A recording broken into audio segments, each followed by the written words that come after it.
হঠাৎ করে আমার বাবাকে ওনারা সামনে দেখে ওনারা দুজন মিলে চমকে উঠলেন।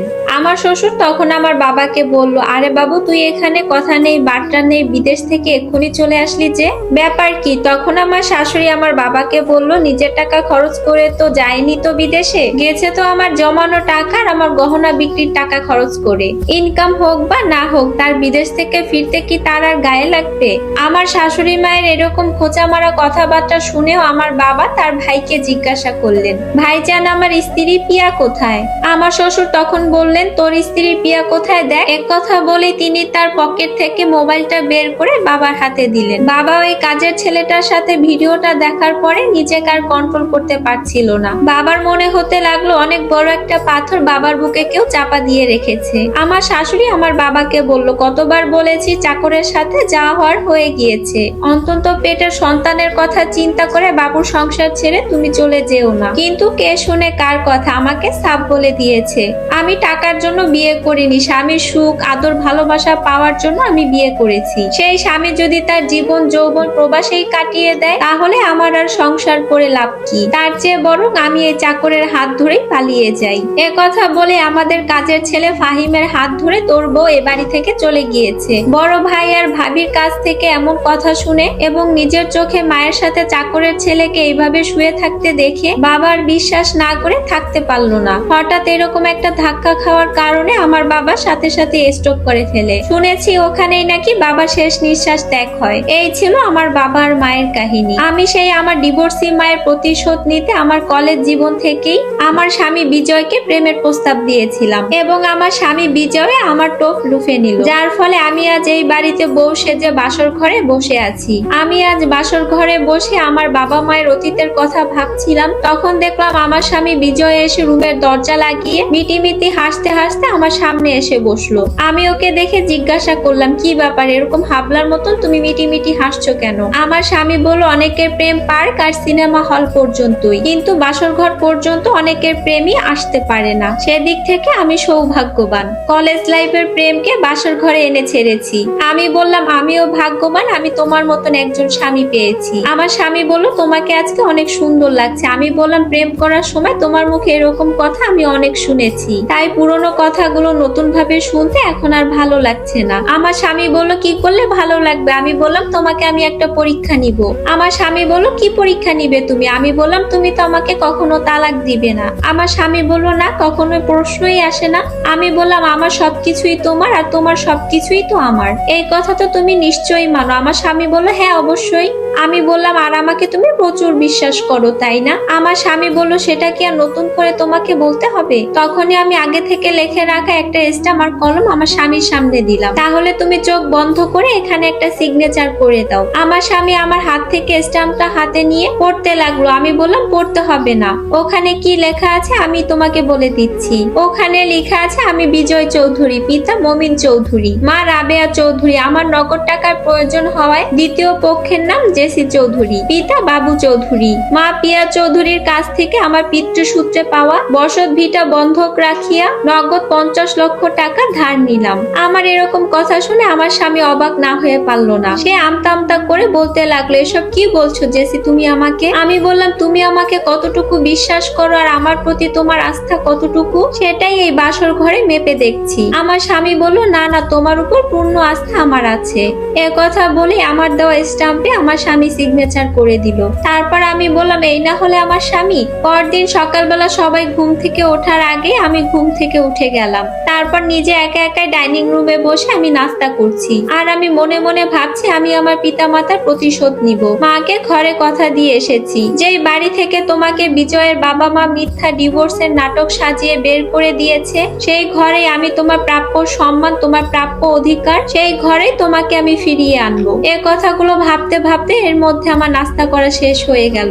আমার শাশুড়ির ভোরবেলাতেই ঘুম ভেঙে গেল। আমার শাশুড়ি ঘুম থেকে উঠে তাড়াহুড়া করে ড্রয়িং রুমের দিকে চলে আসে।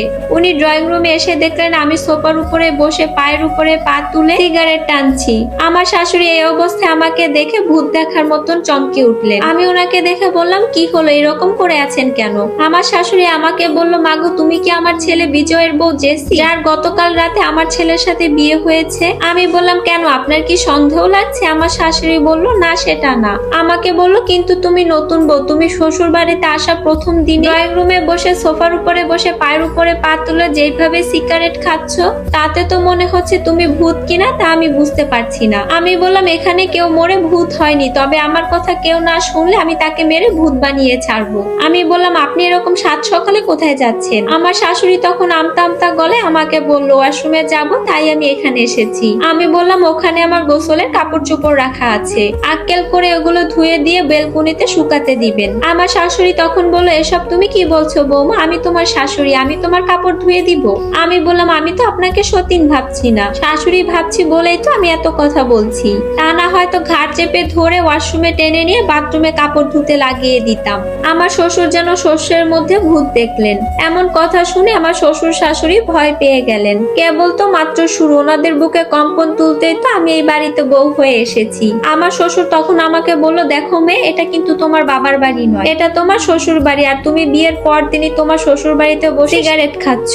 এত বড় সাহস তোমার হয় কিভাবে? আমি একটা ধমক দিয়ে আমার শ্বশুরকে বললাম, আপনি গলা নামিয়ে কথা বলুন। আমি বললাম, শুনুন, এই বুড়ো মহিলা আপনার বউ আমার জন্য নাস্তা তৈরি করবে, আর আপনি গিয়ে ওয়াশরুমে রাখা আমার কাপড়গুলো ধুয়ে বেলকুনিতে শুকাতে দিবেন। আমার শ্বশুর তখন ধমক দিয়ে বলল, মগের মুল্লুক নাকি? আমার ছেলে বিজয় কোথায়? ওর বউ এগুলো কি শুরু করেছে? কথা বলে আমার স্বামীর কাছে চলে গেল। আমার শ্বশুর আমার স্বামীকে গিয়ে ডেকে বলল, এই হারামজাদা, কোথাকার কোন মেয়েকে তুই ধরে নিয়ে আসলি? সে তো এখন ড্রয়িং রুমে বসে সিগারেট খাচ্ছে, আর তোর মা আর আমাকে বলছে ঘরের কাজ করতে। এ কথা বলে আমার স্বামীকে নিয়ে ড্রয়িং রুমের দিকে চলে আসলেন। আমাকে দেখে আমার স্বামী বলল, কি ব্যাপার জেসি, তুমি এসব কি করছো? তুমি নাকি আমার বাবাকে তোমার গোসলের কাপড় আর আমার মাকে সকালে নাস্তা রেডি করতে বলছো?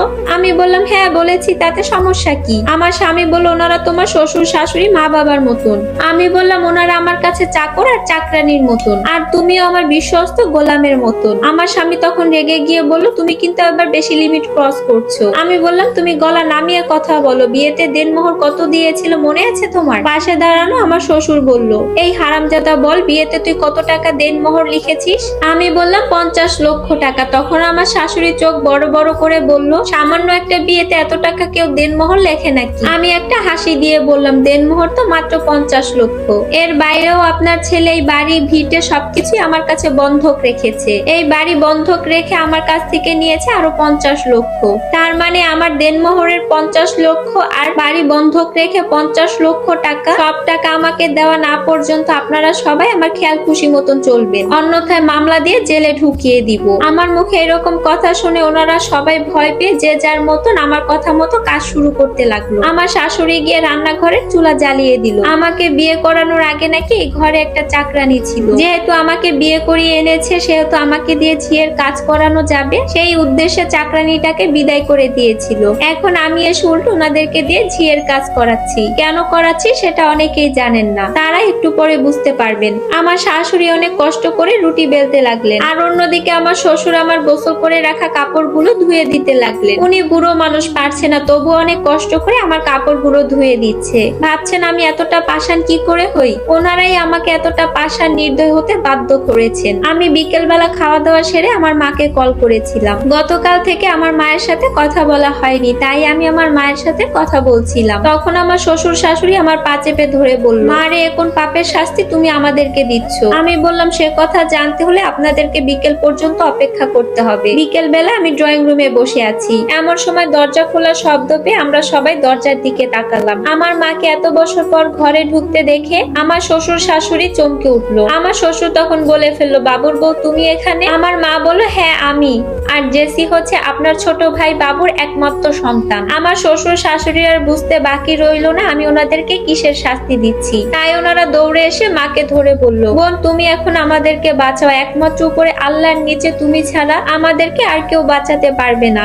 আমার শ্বশুর শাশুড়ি এরকম অসহায় আত্মসমর্পণ দেখে আমি স্বস্তির নিঃশ্বাস ফেললাম। আপনারাই কমেন্ট করে জানিয়ে দিন আমি কি কাজটা ঠিক করেছি নাকি ঠিক করিনি।